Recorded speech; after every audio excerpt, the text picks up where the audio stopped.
Chapter 9. The morning is cool and serene, everything limned in golden light. Touches of dew dot leaves and grass, the sun still stretching itself into the sky. The air is fresh with scents I cannot adequately describe. It's an amalgam of early morning fragrances, the familiar smell of the world shuddering awake. Then I notice these things at all and unusual. It's clear, even to me, that my mood is greatly improved. Ella's holding my hand. She's been buoyant this morning. She got dressed even more quickly than I did, tugging me out the door with an enthusiasm that almost made me laugh. Winston, who we discover waiting for us just outside the medical tent, possesses a range of emotions diametrically opposed. He says nothing when Ella and I approach, first taking in the two of us, then glancing at his watch. "Hey, Winston," Ella says, still beaming. "What are you doing here?" "Who, me?" He points at himself, feigning shock. "Oh, nothing, just waiting out here for this dumbass." He shoots me a dark look. "For over an hour." "What? Why?" Ella frowns. "And don't call him a jackass."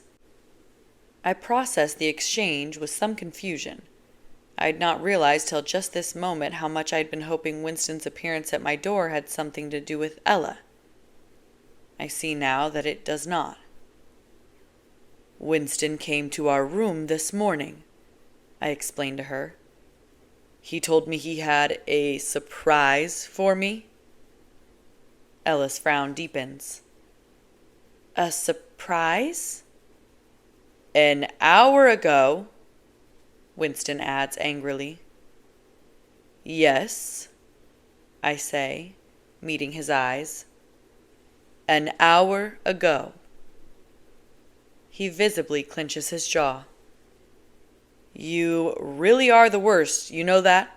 I mean, everyone's always telling me that you're the worst, not that I've ever doubted it, but wow, this morning has just proven to me how completely self-absorbed you are. I can't believe I even offered to come get—" "Winston!" Ella's voice is quiet, carefully controlled, but her anger is loud. I turn to look at her, not surprised exactly, but yes, surprised. I'm still unfamiliar with this dynamic. I'm still not used to someone taking my side. "Look," she says. "Warner might be too nice to say anything when you talk to him like that." Winston sounds for a moment like he's choking. "But I'm not, so don't. Not only because it's awful, but because you're wrong." Winston still staring at Ella, dumbfounded. "I'm sorry you think he's too nice to say anything. You think the reason Warner gets all quiet and gives people death stares is because he's too nice to say anything." Winston glances at me. "Him?" I am smiling. Ella is indignant. Winston is furious, and I am smiling. Very nearly laughing. "Yes," Ella says, refusing to back down. "You guys are too comfortable bullying him." Winston looks around himself a moment, for all the world as if he's entered some alternate universe. He opens his mouth to say something, looks at me, looks away, and then crosses his arms. "You heard what he was like, right?" he finally says to Ella. "When you were gone, you heard all the stories about how he—" "Yes," she says, her voice darker now. "I heard exactly what happened." "And so you know about all the people he murdered and how horrible he was to everyone and how he made a ton of people cry and how Noria nearly shot him for it, and you think we are the ones bullying him. That's what you think is happening here." "Clearly." "And you," Winston says, turning to face me, his eyes narrowing with barely suppressed anger. "You agree with this assessment of your character?" I smile wider. Yes. Wow, you really are an asshole.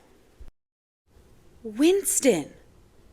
He made me wait out here for an hour, and this was after I told him I had a surprise for him, and after he slammed the door in my face multiple times. Winston shakes his head. You should have heard him. He's so scathing, so rude. Hey, what the hell is going on over here? Kenji is stalking toward us. And where have you been? He says to Ella. We're all waiting for you guys. Waiting for us? I ask. For what? Kenji throws up his arms in frustration. Oh my God, you haven't told him yet? He says to Ella. What are you waiting for? Listen, I thought this idea was dumb to begin with, but now it's just getting ridiculous. I was going to tell him this morning, she says, tensing. I just haven't had a chance yet. We've been busy. I bet you were, princess, Kenji says, a muscle ticking in his jaw. Why is your hair wet? I took a shower. You took a shower, he says, eyes narrowing. Really?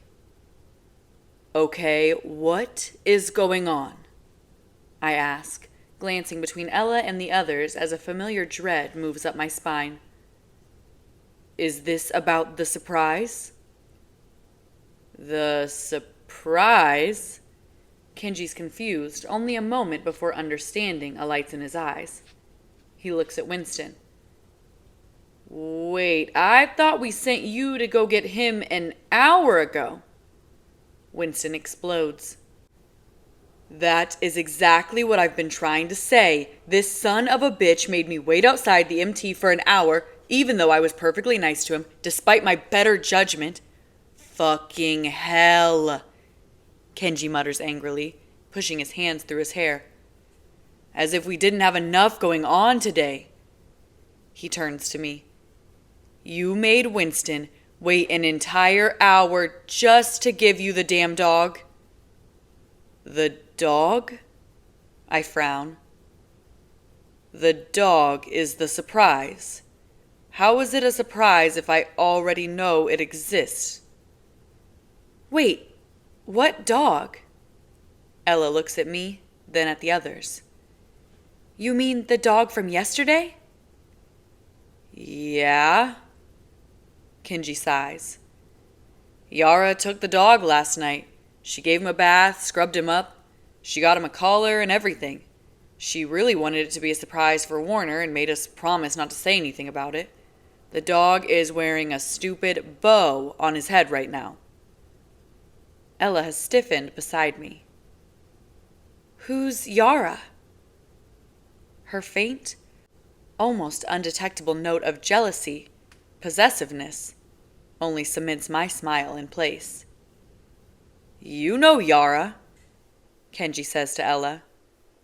Redhead, tall, runs the school group. You've talked to her. Kenji catches sight of my face and cuts himself off. And what the hell are you smiling about? You messed up our entire schedule, dickhead. We're an hour behind on everything now, all because... Stop, Ella says angrily. Stop calling him names. He's not a dickhead. He's not a jackass. He's not self-absorbed. I don't know why you guys think it's okay to just say whatever terrible things you want about him to his face, as if he's made of stone. You all do it. You all insult him over and over again, and he just takes it. He doesn't even say anything, and somehow you've convinced yourselves it's okay. Why? He's real, flesh and blood person. Why don't you care? Why don't you think he has feelings? What the hell is wrong with you? My smile is gone in an instant. I experience a strange pain then, a sensation not unlike dissolving slowly from the inside. This feeling sharpens to a point, piercing me. I turn to look at Ella. She seems to sense the change in me. For a moment, they all do. I feel a vague mortification at that, at the realization that I've somehow exposed myself. The preceding silence is brief but torturous, and when Ella wraps her arms round my waist, hugging me close even in the midst of all this, I hear Winston clear his throat. Tentatively, I lift a hand to her head, drawing it slowly down her hair. I worry sometimes that my love for her will expand beyond the limitations of my body, that it will one day kill me with its heft. Kenji averts his eyes. He's subdued when he says, "Yeah, anyway, last I checked, the dog is in the dining tent eating breakfast with everyone." Another awkward beat, and Winston sighs. "Should I go get Yara? Do we even have time?" "I don't think so," Kenji says. "I think we should tell her to keep the dog until after." "After what?" I ask, trying to read the emotions around me and failing. "What's going on?" Kenji blows out a breath. He looks exhausted. "Jay, you have to tell him." She pulls away from me, panicked in an instant. "But I had a plan. I was going to take him there first." "We don't have time for this, princess. You waited too long, and now it's officially a problem. Tell him what's happening." "Right now? While you're standing here?" "Yes." "No way." She shakes her head. "You have to at least give us some privacy." "Absolutely not." Kenji crosses his arms. "I've given you tons of privacy, and you've proven you can't be trusted. If I leave you two alone together, you'll end up in bed or accomplish nothing, neither of which are conducive to our goals." "Was that really necessary?" I say, irritated. "Did you really feel the need to comment on our private life?" "When it costs us an hour of our lives, yes," Winston says, moving in an act of solitary to stand next to Kenji. He even crosses his arms against his chest, matching Kenji's stance. "Go ahead," he nods at Ella. "Tell him." Ella looks nervous. Kenji and Winston are irritated, impatient audience. They stare us down, unrelenting, and I don't even know whether to be angry about it, because the truth is, I want to know what's going on too. I want Ella to tell me what's happening. I look from her to them, my heart pounding in my chest. I have no idea what she's about to say, no idea whether this revelation will be good or bad, though her nerves seem to indicate something's wrong. I brace myself as I watch her take a deep breath. "Okay," she says, exhaling. "Okay." Another quick breath, and she seems to remember to look at me, this time pasting an anxious smile on her face. "So, I didn't want to tell you like this, but I'd been thinking for a little while about how to do this with the best possible way, because I wanted everything to be right, you know? Right for both of us, and also, I didn't want it to be anticlimactic. I didn't want this big thing to happen and then it was just like, we go back to the status quo. I wanted it to feel special, like something was going to change, and I'm sorry I didn't tell you sooner. It was supposed to be a surprise, but it just wasn't ready in time, and if I'd told you about it, it wouldn't have been a surprise anymore, and Kenji kept insisting that I tell you anyway, but I'm sorry about yesterday, by the way, and I'm sorry about Noria. I've been planning this whole thing with her since I woke up, practically, but she wasn't supposed to say anything to you, and she knows she wasn't supposed to say anything to you, because she and I had an agreement that I was supposed to tell you what was going on, but yesterday, I didn't know exactly what was going to happen, and I was waiting for information, because we were trying really hard to make everything work in time, but I know how important it is to you to... Jesus fucking Christ, Winston mutters. Kenji shouts, "You two are getting married today." I turn sharply, stunned, to look at them. Kenji, what the hell? You were taking too long. We're getting married today. I turn back to meet Ella's eyes, my heart pounding now for an entirely new reason. a better reason. We're getting married today? Yes, She says, blushing fiercely. I mean, only if you want to. I smile at her then, smile so wide I start laughing, disbelief rendering me foreign even to myself. I hardly recognize this sound. The sensations moving through my body right now, it's hard to explain. The relief flooding my veins is intoxicating. I feel as if someone punched a hole through my chest in the best way possible. This is some kind of madness. I'm trying, but I can't stop laughing. Huh, says Winston quietly. I didn't even know his face could do that. Yeah, Kenji says. It's super weird the first time you see it. I can't look away. I'm trying to look away and I can't. It's like if a baby was born with a full set of teeth. Yes, exactly. It's exactly like that. But nice, too. Yeah, Kenji sighs. Nice, too. Hey, did you know he had dimples? I didn't know he had dimples. Come on, man, that's old news. Could you two just please be quiet for a second? Ella says, squeezing her eyes shut. Just for 1 second? Kenji and Winston mime zipping their mouths shut before taking a step back, holding their hands up in surrender. Ella bites her lip before meeting my eyes. So? She says. What do you think? She clasps, unclasps her hands. Are you busy this morning? There's still something I want to show you, something I've been working on for the last few. I take her in my arms, and she laughs, breathlessly, just until she meets my eyes. Her smile is soon replaced by a look, a softness in her expression that likely mirrors my own. I can still feel the outline of that little velvet box against my leg. I've been carrying it with me everywhere, too afraid to leave it behind, too afraid to lose hope.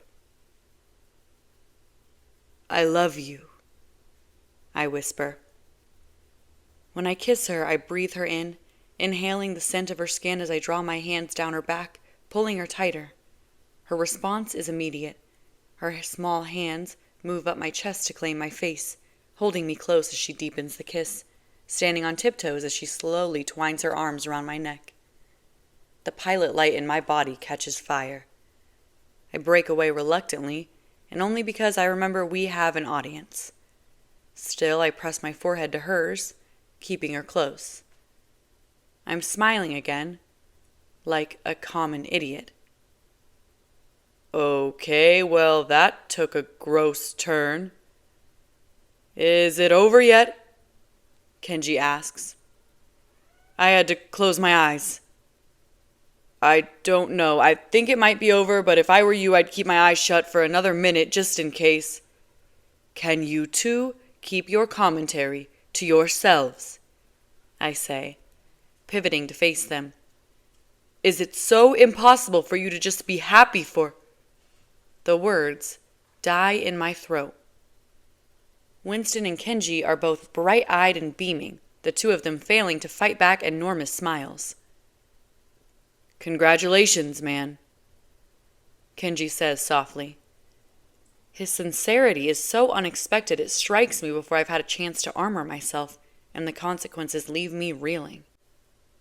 An unfamiliar, overwhelming heat erupts in my head, in my chest, pricking the whites of my eyes. Ella takes my hand. I can't help but study Kenji's face. I'm astonished by the kindness there, the happiness he does nothing to hide. It becomes more obvious by the moment that he's played a larger role in executing Ella's plans than I might have suspected, and I experience the truth then, feel it clearly. For the first time, the realization like a physical jolt. Kenji genuinely wants me to be happy.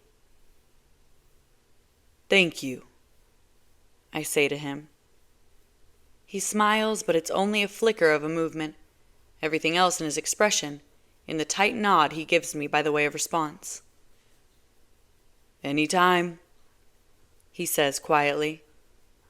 There's a beat of silence broken only by the sound of Winston sniffling.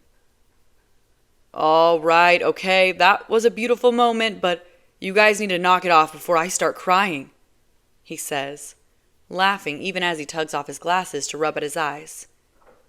"Besides, we still have a shit ton of work to do." "Work," I say, searching the sky for the sun. "Of course.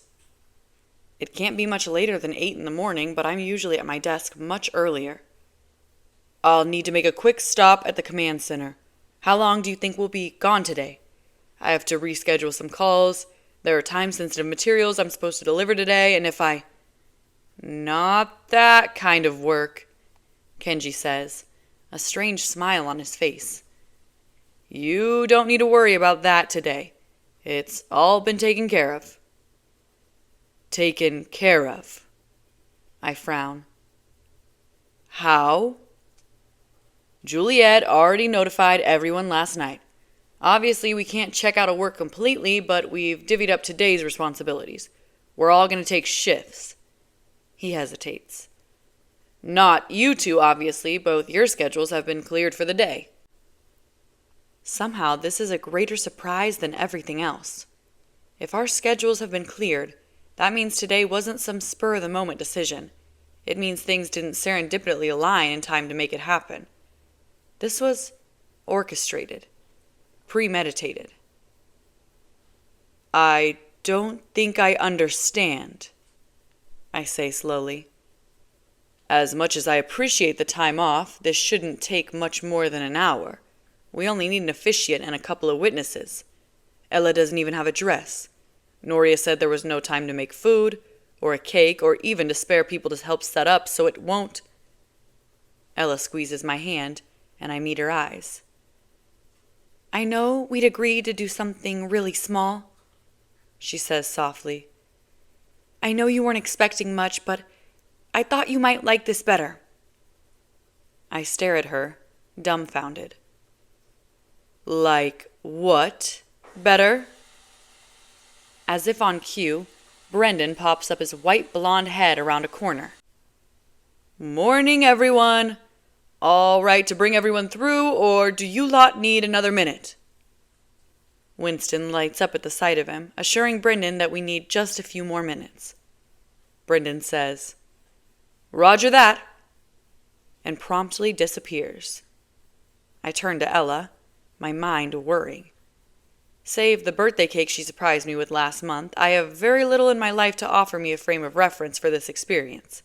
My brain's at war with itself, understanding, while incapable of understanding, what now seems obvious. Ella has organized something elaborate.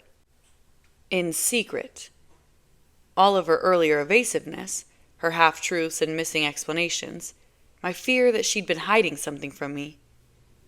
Suddenly, everything makes sense. "How long have you been planning this?" I ask, and Ella visibly tenses with excitement, emanating the kind of joy I've only ever felt in the presence of small children. She wraps her arms around my waist, peering up at me. "Do you remember when we were on the plane ride home?" she says. "And the adrenaline wore off, and I started kind of losing my mind, and I kept looking at the bone sticking out of my leg and screaming?" Of all things, this was not what I was expecting her to say. "Yes," I say carefully. I have no interest in recalling the events of that plane ride or discussing them. "I remember." "And do you remember what I said to you?" I look away, sighing as I stare at a point in the distance. "You said you couldn't wear a wedding dress with part of your bones sticking out." "Yeah," she says, and laughs. "Wow, I was pretty out of it." "It's not funny," I whisper. "No," she says, drawing her hands up my back. "No, it's not funny. But it was strange how nothing was really making sense in my head. We'd just been through hell, but all I could think as I stared at myself was how impractical it was to be bleeding so much. I told you I couldn't marry you if the bleeding didn't stop, because then I'd get blood all over my dress and your suit, and then we'd both just be covered in blood, and everything we touched would be bloody, and you? She takes a deep breath. You said you'd marry me right then. You said you'd marry me with my bleeding teeth, with a visibly broken leg, with dried blood on my face, with blood dripping from my ears. I flinch at that, at the memory of what my father put her through, what her own parents did to her. Ella suffered and sacrificed so much for this world, all to bring the reestablishment to its knees, all because she cared so much about this planet and the people in it. I feel suddenly ill. What I hate perhaps more than anything else is that it doesn't stop. The demands on her body never stop. It doesn't seem to matter what side of history we're on, good or evil. Everyone asks for more of her.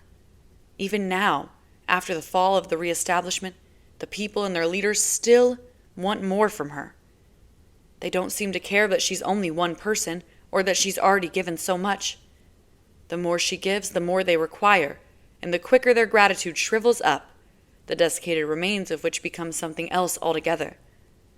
Expectation. If it were up to them, they'd keep taking from her until they've bled her dry, and I will never allow that to happen. Aaron. Finally, I meet her eyes. I meant what I said, love. I was hideous. You have never been hideous.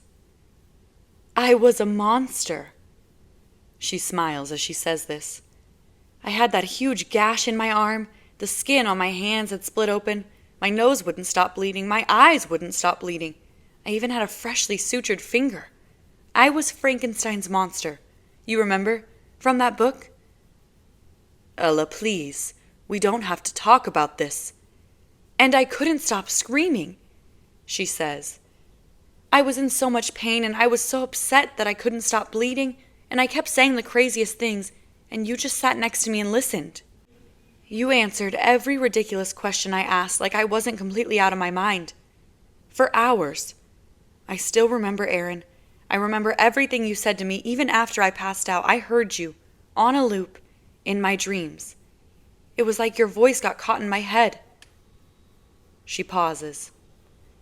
I can only imagine what that experience must have been like for you. I shake my head. It wasn't about me. My experience doesn't matter. Of course it does. It matters to me. You don't get to be the only one who worries about the person you love. I get to do that too, she says, breaking away to better look me in the eye. You spend so much time thinking about what's best for me. You're always worried about my safety and my happiness and the things I might need. Why don't I get to do that for you? Why don't I get to think about your happiness? I am happy, love, I say quietly. You make me happy. She looks away at that, but when she meets my eyes again, she's fighting tears. But if you could marry me however you wanted, you'd choose to do it differently, wouldn't you? Ella, I whisper, tugging her back into my arms. Sweetheart, why are you crying? I don't care about having a wedding. It doesn't matter to me. I'll marry you as you are right now in the clothes we're wearing, right where we're standing.